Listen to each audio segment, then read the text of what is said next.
critically analyzing global affairs. The Muckrakers on today's News Talk, TNT.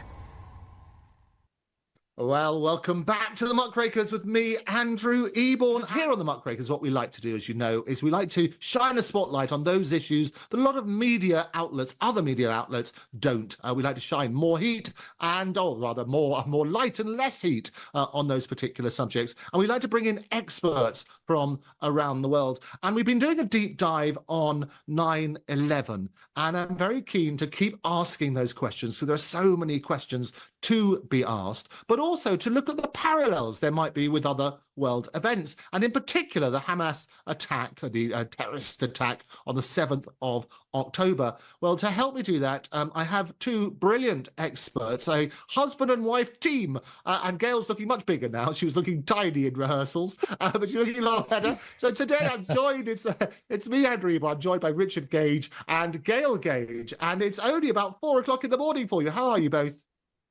Wonderful, thank you. We're awake now. It's going great this morning already. Yeah. Oh, I love it. Wide awake. There's a Farron Young song there somewhere, 4 in the morning. And that's about the time, as I predicted, that it was very apparent here that Keir Starmer was going to be victorious. And we enter the era of Starmageddon. That happened about 4:30 this morning. Let me fill you in on a bit of background. Richard, he's an architect of 30 years in the San Francisco Bay Area. He's a member of the American Institute of Architects and founder and former CEO of Architects and Engineer for 9/11 Truth. He's now independent. He, along with his wife, Gail, the wonderful Gail, continues to lead the charge towards a real investigation into the destruction of the World Trade Center high-rise buildings on Tuesday, September the 11th, 2001. His website, which I would urge you to go and have a look at, I've been doing a deep dive at all the phenomenal material there, is richardgage911.org. That's richardgage911.org. And it contains all sorts of extensive documentation on 9/11 and other things. And Gail has been by his side, husband and wife, for how many years? Well, our anniversary was just like a week ago, and it's our 5th anniversary, but we've actually been together, and I've been able to be helping him for going on 8 years. Good heavens. Well, congratulations. 5 years. Well done, you. It's and worked tirelessly. And I think what I love about it is when husband and wives can get together and share a passion, if you like, for searching for the truth, because that's what we like to look at. And you're his co-interviewer on Richard Gage 9/11 Unleashed. We have a sort of Piers Morgan. Everybody's unleashed at the moment in this media space. So it's going to go. Well, Unleashed today, because what I'm really keen to look at are these parallels, and we're going to do a deep dive into the parallels with the Hamas terrorist attack on September the 11th. But before we do that, let's just remind everybody, because I looked at this a few weeks ago, is about Building 7 and why it's important when we're looking at 9/11. Start us off on that, Richard. Yeah, indeed. Go ahead, Gail. Go ahead. I will fill you in on Building 7 because Richard's got the expertise for everything after that. So it's really important that the audience knows, all of you know, which is something I didn't know until I met Richard, that there was actually a third building, Building 7, that collapsed on 9/11. Building 7 was a 47-story skyscraper that on the afternoon of 9/11, 5:20, after witnesses heard explosions, mind you, the building collapsed. It just suddenly collapsed symmetrically in its own footprint at free fall speed.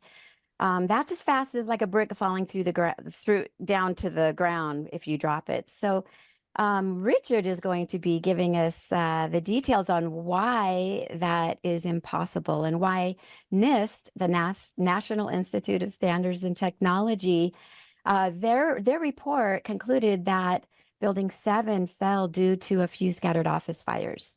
But never in world history has a steel-framed, fire-protected skyscraper collapsed due to fire before or after 9/11. So that's a huge red flag. I didn't know about Building 7 until I met Richard. So I think it's safe to assume that a lot of people don't know about that third building. Yeah, and you're absolutely right. I had a look at that, and I've seen some of the incredible footage which there is, and I would urge people to go and have a look at that if they haven't seen it already. But basically, the building just spontaneously collapses. It completely falls down in a way which the people are suggesting, the experts are suggesting, that it's basically, well, it was effectively consistent with a controlled explosion. Is that a fair summary? Yeah, absolutely. Yes. And the evidence shows exactly that. It's one thing to have a building uniquely falling at that acceleration of freefall straight down into its own footprint in under 7 seconds. That alone is proof of controlled implosion. In fact, it looks exactly like the old hotels we have here in this country, where they bring them down by implosion. You cannot tell the difference. That means not one of the 80 columns in this building gave any resistance for that period of freefall, which is a third of its 7-second fall. But the evidence is what's extraordinary. In fact, FEMA gives it to us on a silver platter in a metallurgical report that was included in the original FEMA report of 2002 in Appendix C. What do they say? Intergranular melting with liquid molten iron invading the grain boundaries, a sulfur, a corrosion attack on the steel, they say. And you can see the steel, and it's got silver dollar size holes in it. Well, office fires cannot do that to steel. What can? Well, thermite can. Thermite is an incendiary used by the military to cut through steel like a hot knife through butter.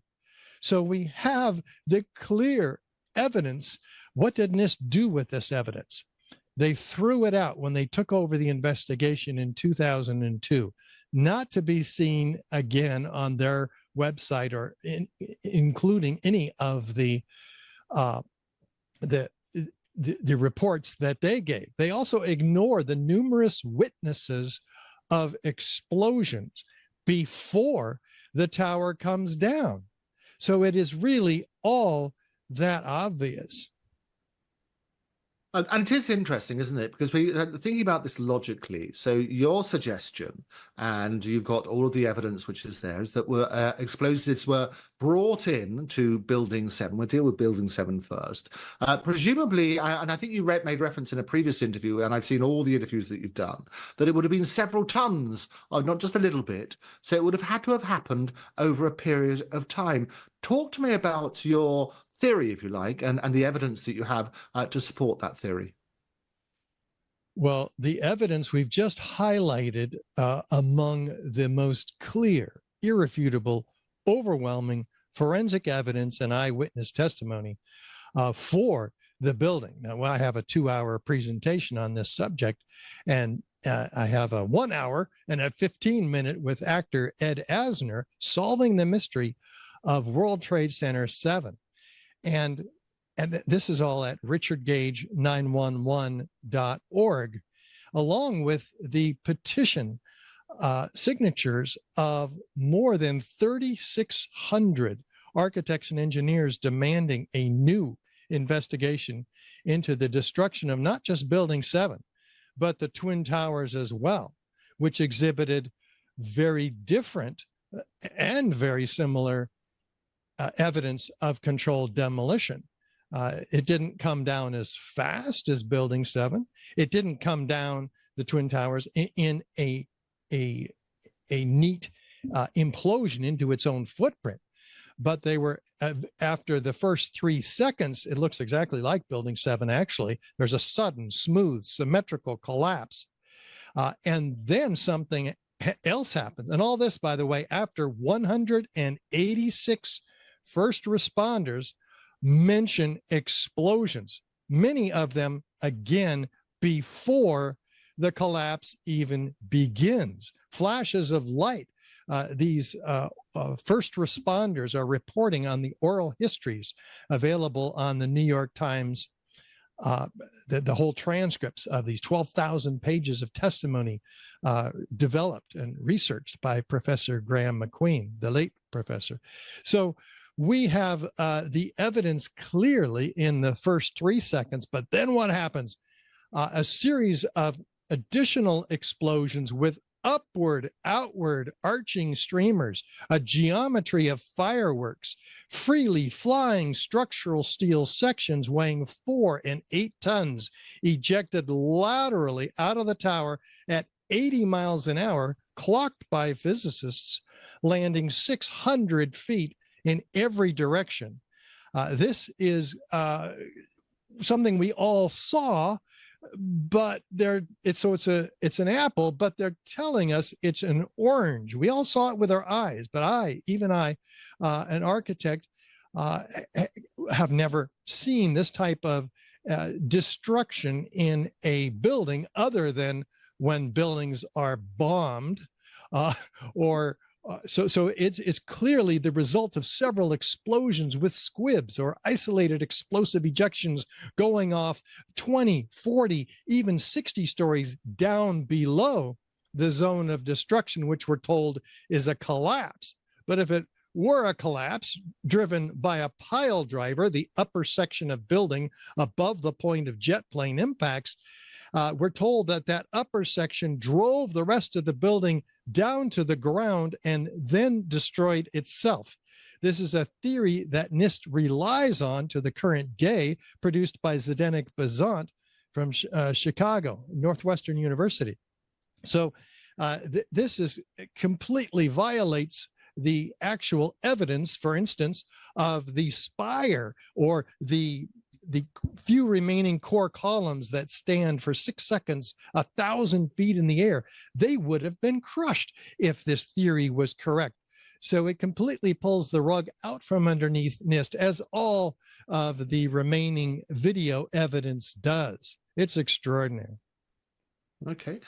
Time is against us. We're up against the break. When we come back, we're going to dig a bit deeper into this and how explosives could possibly be brought into these buildings. We're also going to explore who the tenants were of Building 7.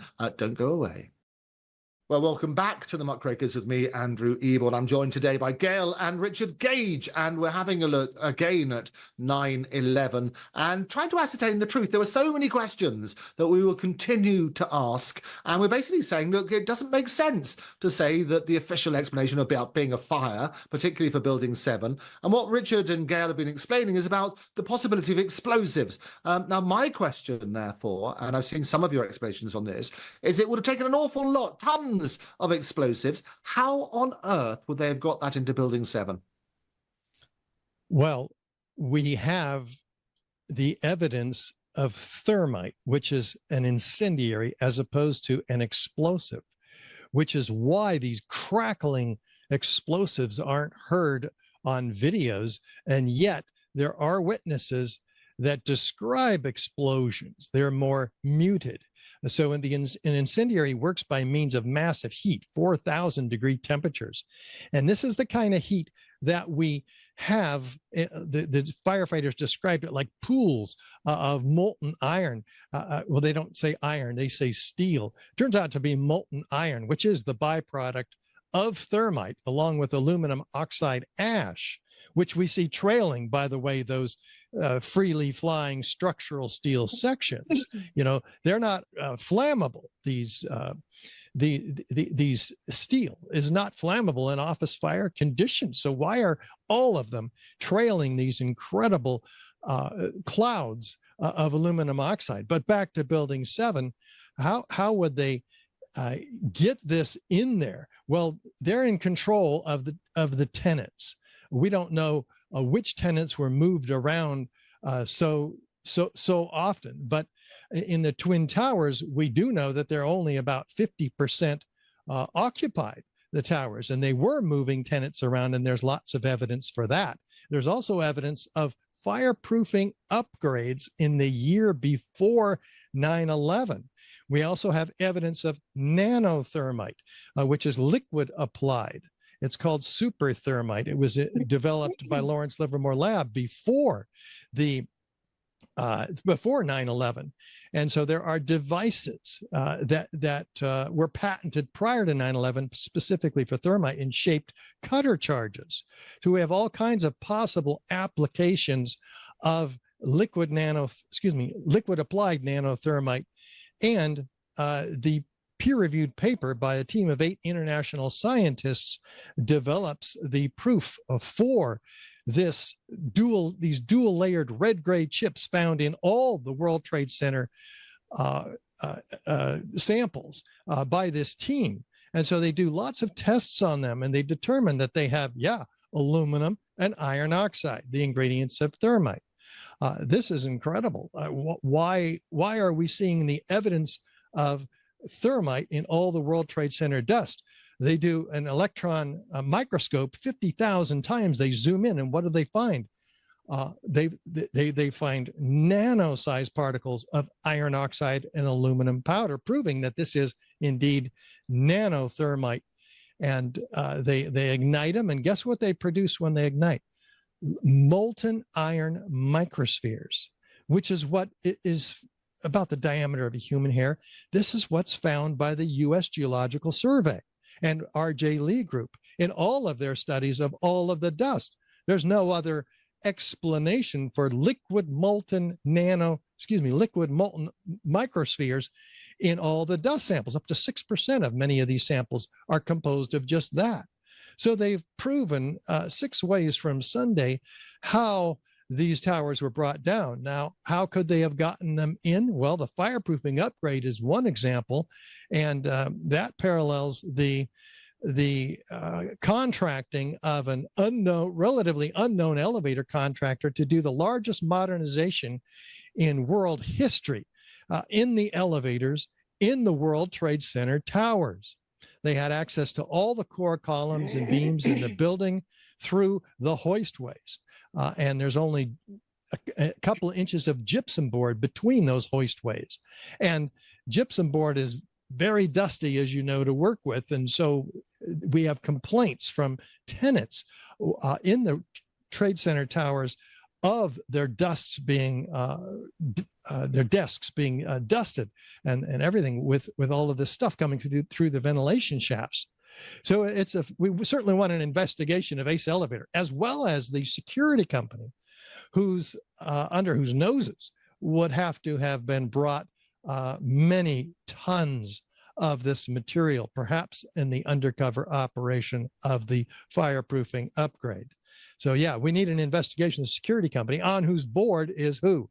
Members of the Bush family, interestingly. And you do raise an interesting point. And a lot of people won't know about nanothermite, which is why I think it's all part of important to unpack things and get rid of the jargon. But just to be absolutely clear on this, you're saying that the only reason there would be the presence of nanothermite and the other evidence that you suggest is as a result of somebody organizing a controlled explosion. Is that right? Organizing an undercover operation which brought down the towers with, we believe, both thermite, nanothermite, and thermate, because sulfur is found by FEMA in the hot corrosion attack on the steel from the World Trade Center towers as well. So this is an obvious demolition of the towers. You can just see it. It doesn't look like a collapse whatsoever. I can't believe I didn't see it for like 4 years after 9/11 until I heard David Ray Griffin on the radio talking about all this evidence that we're talking about and a whole lot more. He's like the grandfather of the 9/11 truth movement. He's given us a whole pile of evidence, not just on the towers, but on the Pentagon and on the hijackers and on the official narrative, the 9/11 Commission, which was a complete cover-up. And he proves that in his book, 9/11 Commission, Omissions and Distortions. Yeah, and I'm always keen, as I say, my background's as a lawyer, to look at evidence, and I always try to approach every subject with an open mind and listen to that evidence from experts such as yourself. When you speak to other experts and you talk about nanothermite, those who disagree with you, what's their answer? Oh, they have all kinds of petty little straw man arguments and red herrings. For instance, they go back to NIST and they say, well, NIST says the planes hit the towers. Right. The planes did hit the towers. The columns, many of them were broken. Right. they were broken. A fire erupted. They say, right, but 90% of that jet fuel, which is essentially kerosene, doesn't burn any hotter than offices, desks, or chairs. 600 degrees Fahrenheit is the maximum open air burning temperature for jet fuel. So it's not that. It's what happens immediately before the towers come down, where so many of the first responders are describing flashes of light down below, down at floors 10, 15, and explosions well before the towers come down. Professor Graham McQueen even cites in his exhaustive study of the seismic evidence, particularly the seismic evidence from cameras that are planted watching the towers after they were hit by the planes. Well, about 6 seconds before, sometimes 10 seconds, the cameras shake before corroborating what the witnesses of the first responders who said explosions happen before the towers come down. But just to be really clear on this, if the only explanation for nanothermite presence is that it was to do with an explosion, there's no other reason that that would be present, I do not see why people would say otherwise. So when you keep raising this with them, they must give another explanation. What is that other explanation? Oh, well, they believe that this, according to the official narrative, that the steel softened as a result of the heat, which NIST claims was 1,800 degrees Fahrenheit, which there's no evidence whatsoever. Even in their own tests, they only show up to 500 or 600 degrees Fahrenheit temperatures from these office fires, which were going out at the time of the collapse.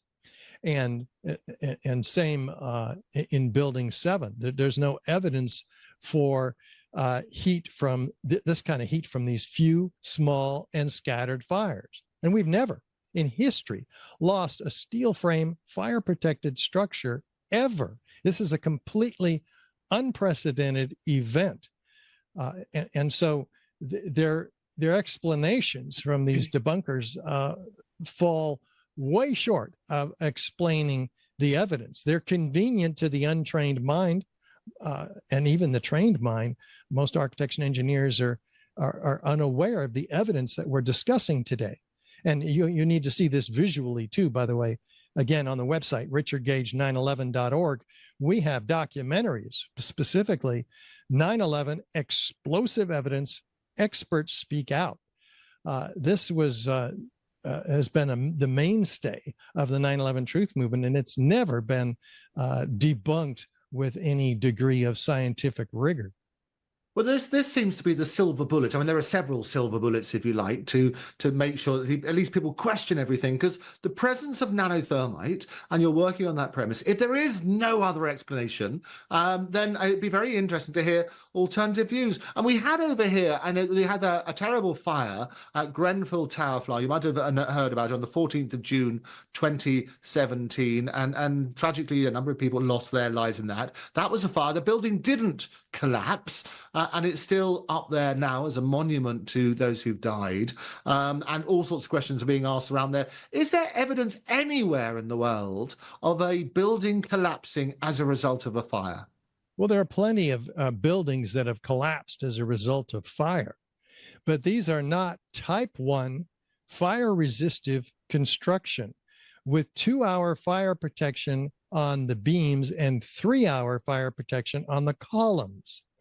So when you have that degree of protection, which is 99% of all skyscrapers, the building is designed to essentially be an incinerator. It burns and can burn everything within it, even without fire sprinklers working. And some say they were not working at Building 7. Others say there was plenty of water, and the video shows that those sprinklers were working. But we brought from the UK, who was a firefighter who was at Grenfell, to the National Fire Protection Association, along with Raul Angulo, who wrote the book on how to fight fires in these buildings. So Gail, share what happened in Orlando last week, 2 weeks ago. Now, the experiences we had with the fire protection industry there, 5,000 of them at this conference. Yes, well, this was actually the third time or the fourth time that we've been to the NFPA. And it's an amazing experience because the majority of the people there, they're not familiar with any other, false flag, so to speak, with 9/11, and especially with Building 7. So we were there with the firefighters to encourage and point out to the NFPA that their own manual written by Raul Angulo, the chapter for the high-rise office fires, how to fight them, we're explaining to them that the way that the protocol is for fighting those fires now is they go into the bottom of the building, they set up their base there, and then they send the firefighters up to within 2 floors beneath the fire, and that's where they stage from. So it's always been safe, all of history, it's always been safe for them to do that inside those big skyscraper buildings. So if it's possible, as NIST says, with Building 7, with this new phenomena that buildings can actually now collapse, then they need to either change the NFPA's manual on fighting fires, the high-rise office fires, steel protected fires, or they need to change, NIST needs to change their findings. And so it's very interesting. This year, the 2 of the firefighters and Richard were able to do like a mini presentation explaining this and showing Building 7 and showing the videos of Building 7 beside a controlled demolition, and they look exactly the same.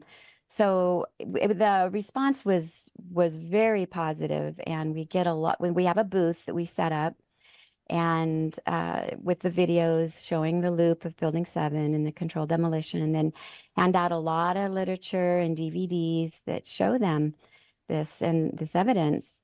So yeah, very, very positive experience. And hopefully we will be able to go back next year. Yeah, well, I think it is fascinating. Yes, go for it, Richard. Yes. Well, 168 of the people we talked to, almost all of the people we were able to talk to, signed on to learn more. They're just fascinatingly curious. Yeah. And the NFPA told us this was the most highly attended theater presentation that they've had on the expo floor. And we went through all the evidence, and we said, hey, look, sign this petition calling upon the NFPA, which is the organization for all of the fire protection industry in this country, to call for a formal review of the NIST report. And so it was extremely successful. In fact, 2 of the major magazines asked us to write an article, which we're working on now, in these fire protection journals. So huge opportunity and breakthrough for the 9/11 truth movement. Yeah, and you make some fascinating points, and I say I've plowed through all your extensive evidence on your very good website. The question I have, however, is that if the evidence is so compelling, and all you're asking is, look, let's look at this again because this evidence is so compelling, why are they resisting that question, Richard? Well, I imagine that the resistance has a lot to do with our own cognitive dissonance. If our worldview for the last 20 years has been based on trust of our key government officials, executive and legislative branches specifically, but the Department of Commerce under the Bush administration is in charge of the NIST organization, again, National Institute of Standards and Technology, who spent $20 million on 10,000 pages to completely obfuscate the truth and include none of the evidence that we're talking about here. Their goal, in fact, as stated by Sham Sunder, their project leader, was to determine how these buildings came down by fire. and plane impacts in the case of the Twin Towers. So you have an inherent problem, a conflict of interest in the NIST organization itself, which is part of the Bush administration. And so there's been dozens and dozens of reports proving NIST wrong in so many different ways. We're just touching on them today. But nevertheless, institutions like the American Institute of Architects, of which I'm one of 90,000 members, have adopted, and the American Society of Civil Engineers have completely adopted the official narratives. But Building 7 is the third worst structural failure in modern history. No plane hit that building, and yet it went down anyway. And yet it should have been the most studied structural failure ever. And yet we didn't get not one bulletin from the American Institute of Architects about this problem. Well, we architects are the ones who specify the fire protection systems in the buildings. And so, and that is faulted, at least in the case of the Twin Towers, that cementitious fire proofing as having been knocked off during the plane impacts, making the steel more vulnerable, which is one of the major NIST points here. But how do they prove that? They fire a shotgun at the beams with this fireproofing, and some of it indeed got knocked off. Well, there's no evidence, as Kevin Ryan highlights in his excellent series of articles criticizing the NIST report. There's no evidence of a shotgun uniformly taking out all of the fireproofing off the floors in the towers, such that the building could suddenly, nearly symmetrically, fall straight down without any jolt or hesitation when the upper part meets the cold, hard, intact steel below. It just it couldn't happen. If this were any kind of a natural collapse, we'd see halting, hesitation. The building would stop and stutter, and then if it was going to collapse at all, the top part would fall off the bottom part, because you see there's an equal and opposite destructive force when two bodies collide. Newton's third law of motion is completely ignored by Zdeněk Bezant in his original crush down, crush up theory, which has been adopted and remains today the theoretical basis for the tower's collapse. So as I keep saying, and here on the Muckrakers, we will continue helping to ask those questions, and I say coming without any prejudice, without any prejudgment, without any conspiracy theories, which is always a phrase that they use to try and dismiss these arguments, but really saying, look, here's the evidence. We want to hear from the experts as to why these questions are not being asked. It's a very legitimate thing, but we here at the Muckrakers will continue asking those questions. When we come back, I want to talk about the Red Pill Expo in Rapid City in South Dakota, which took place just a couple of weeks ago. And they were talking there about the Gaza, the astounding parallels with 9/11. So there was an expo in Red Pill Expo, it's called, gloriously, in South Dakota. And basically that took place 15th to the 16th of June with the title Gaza, the astounding parallels with 9/11. Both Richard and Gail were invited to this. Tell me about that expo, Gail. Yes, the Red Pill Expo is an event that is sponsored and put on by G. Edward Griffin, who is the founder of Red Pill University and the Red Pill Expo. And this was, I believe, the fourth time that Richard was invited to speak. 2 years ago, he spoke on the parallels of 9/11 and COVID. But this is just a wonderful opportunity. This is the second time they held it in Rapid City, South Dakota. And it's a great time. It's for me, it's like being around family, because, pretty much everybody there, all the speakers and the vendors and, all the participants, they're all hungry for truth, and they're just like we are. They're seeking truth, and They want to know the facts. They want those deep dives, hence the name Red Pill University. So we were able to travel there this time because Rapid City isn't that far from our home. And we went there first before we went to the NFPA conference in Orlando.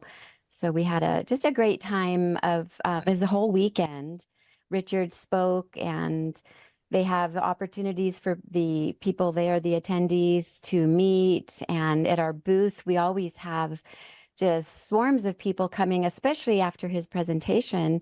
But during the whole event, our booth is always buzzing. And much of the time, like, I'll walk away, go use the restroom, and come back, and there's just swarms of people around our booth. It's the topic, and it was, a lot of years ago, 9/11 was, but people are still very, very, it still really affects all of us Americans very deeply. And, I think we're ready for the truth. We're a lot more ready for the truth now. And thanks to the Red Pill Expo, we get an opportunity to get 9/11 truth out there. And learn so much too. We do. We learned about the Maui fires, which was another great conspiracy. The COVID experts on the vaccines and how dangerous they are. The border crisis with tens of millions of knowns coming across our border. Experts on these who were there at all these types of events, including G. Edward Griffin, who gave an astonishing speech on his 40-year history of battling the misinformation from our government and big pharma about cancer. The cures for cancer are all here, but they've been brutally suppressed. And he told that whole story. It was a fascinating set of topics. Yeah. Well, we're living in a diseased information age where we're drowning, if you like, in misinformation and disinformation. And again, we vow on the Muckrakers to do that deep dive into each and every one of those topics. And so we'll get you back, and maybe you can introduce us to other experts to come on where we can help you shine a spotlight and try and get to those answers. But I want to look at the parallel with 9/11 and Gaza and what's going on there. Richard, talk to me about those parallels. Well, this is concerning to all of us because it turns out that the Gaza attacks on October 7th paralleled almost line for line the playbook used for 9/11. And I found 22 parallels. This is based on the excellent research and delivery by Kevin Ryan originally, who developed not only the parallels for Gaza, but for COVID also with 9/11. The first one that I spent some time diving into is that they establish a goal for strategic interests in another country. And so they actually established these goals well ahead of these attacks. So we actually know why the attacks are happening. For instance, in Gaza, many people don't know that there's an incredible set of natural gas deposits outside of Israel. But where? Outside of Gaza, meaning immediately offshore of the Palestinian-controlled area, meaning it's their gas. 1.2 trillion cubic feet, and oil too, 71 million in oil and almost $500 billion in profits from these gas deposits. But Israel and the Palestinians have been fighting over this. Nevertheless, Israel has already signed contracts with international firms to exploit those resources and even claim them as the energy answer for Israel becoming now an exporter of natural gas. Well, this is and the UN has cited a report saying that this is not your gas. This is the gas. This belongs to the Palestinian people, and they've been deprived of these profits, which could make them not only energy independent again, but exporters. So Israel does not want Hamas having this money or this access to this gas. They've been tying it up quite a bit. Well, this is in parallel with their planned development of the Ben Gurion Canal, which would compete with the Suez Canal. And this has been on the books for decades. They would make this canal twice as wide and twice as deep, allowing for bi-directional shipping. This is 30% of the entire world's shipping goes through the Suez Canal. Well, it's very expensive and very time because they have to line up and they can only go one way at a time through the Suez Canal. And it's expensive because Egypt has to develop dredge continuously the sand, and they have nationalized the canal away from the global developers, and they have at times prevented Israel from even using it. So this is a problem for Israel. So they've developed this other solution, and it's 3 times as long. So it's a huge $55 billion project. And the problem is that they have to go around Gaza because Gaza is there. Well, that's going to require them to go through the sandy desert, which they'll have the same problems as Egypt did. So if they could go straight through Gaza, they could save a third of the length of the canal. They could save massive costs on excavation and the maintenance costs of that dredging.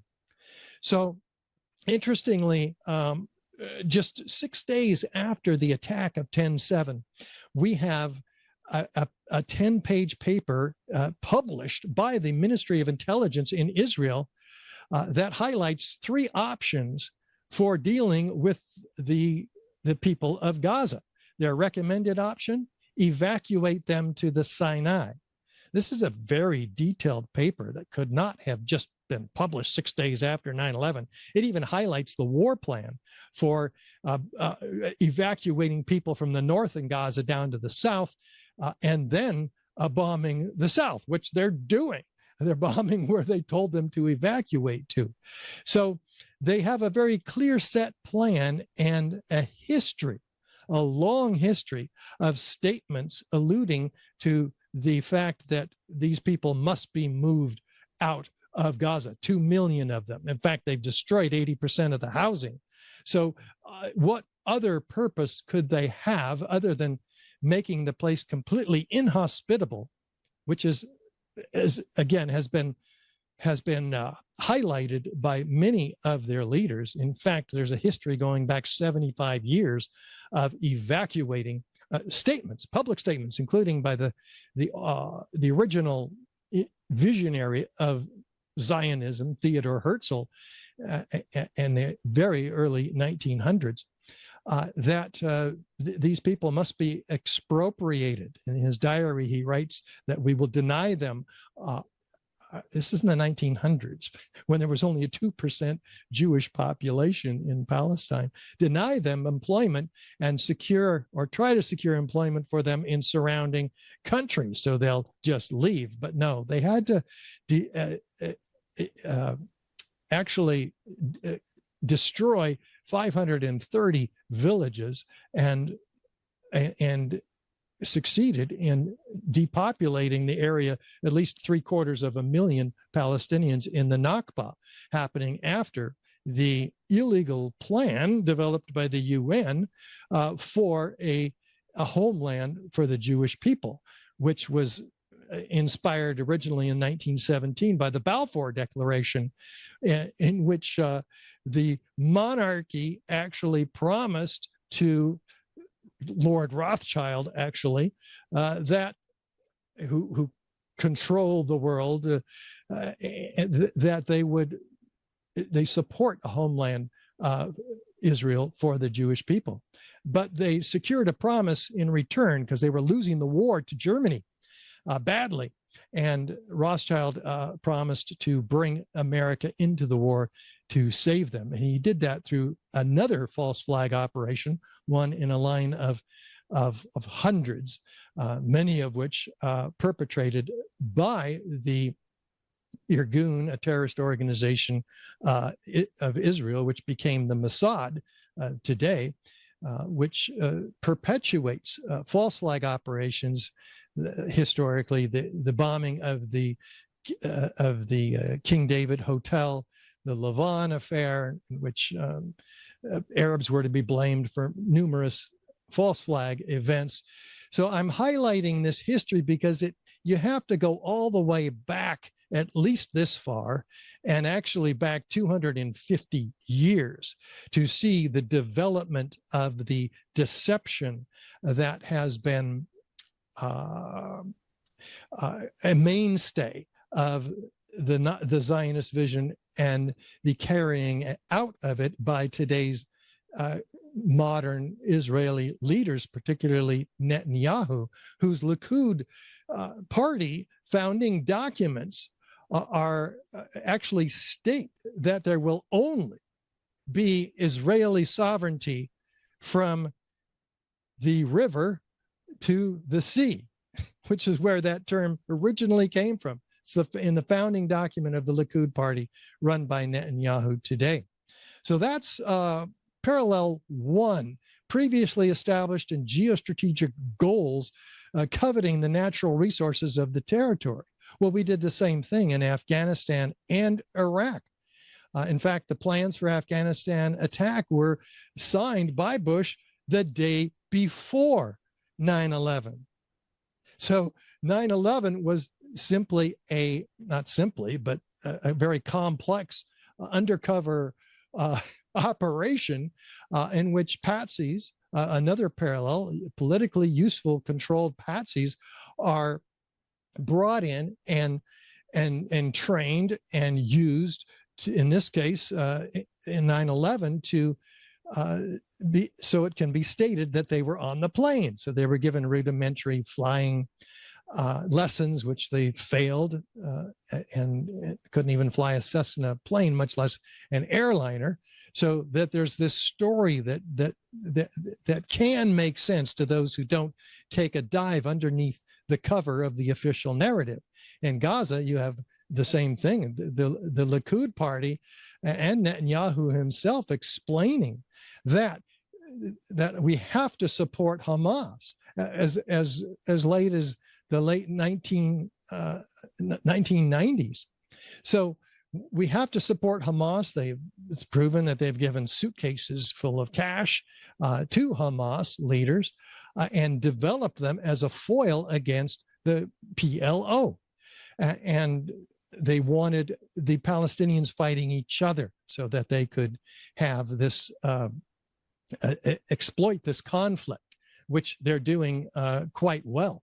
But Hamas is thoroughly infiltrated by Mossad. They knew this attack was coming. The New York Times reports that they had a 40-page document for a year before the attack, highlighting the very specific components of the attack, which were carried out on 10/7. They had embedded journalists with Hamas the morning of 9/11.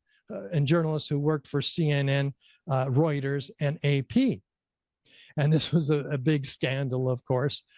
So we'll run out of time before I can develop that whole story, but that's just the first two parallels. I'll highlight the others. We have a rich history of historic and recent provocations and false flag operations, both the U.S. and Israel. We have a triggering event, the innovative attack with dubious origins, as we've begun to talk about, a manufactured invasion using foreign operatives. Parallel 5, we have a catastrophic intelligence failure. Oh, we didn't know this was happening. The FBI wasn't talking to the CIA. All kinds of excuses. And a military stand down that allows the attack to happen. 43 different air drills in the case of the U.S. and NORAD, taking our fighter jets away with exercises simulating a hijacked airline, many of these exercises flying them into buildings. And Condoleezza Rice says, nobody could have imagined hijacking a plane and flying it into a building. It's all been exercised before. We have a huge percentage of the Israeli IDF military sent to the West Bank away from Gaza, leaving their posts open and vulnerable to this attack. In fact, Hamas rolls in oh, there's so many more too. And I guess so. We're that's going to the end of look at all of those. And sadly, time is against us. It's been a fascinating discussion. I guarantee we will continue to unpack all of that and a lot more on the Muckrakers. But for now, Richard and Gail, Gage, thank you very much for joining me. I'll see you next time, and I'll see the rest of you over after the weekend. Goodbye. Thanks. Thank you.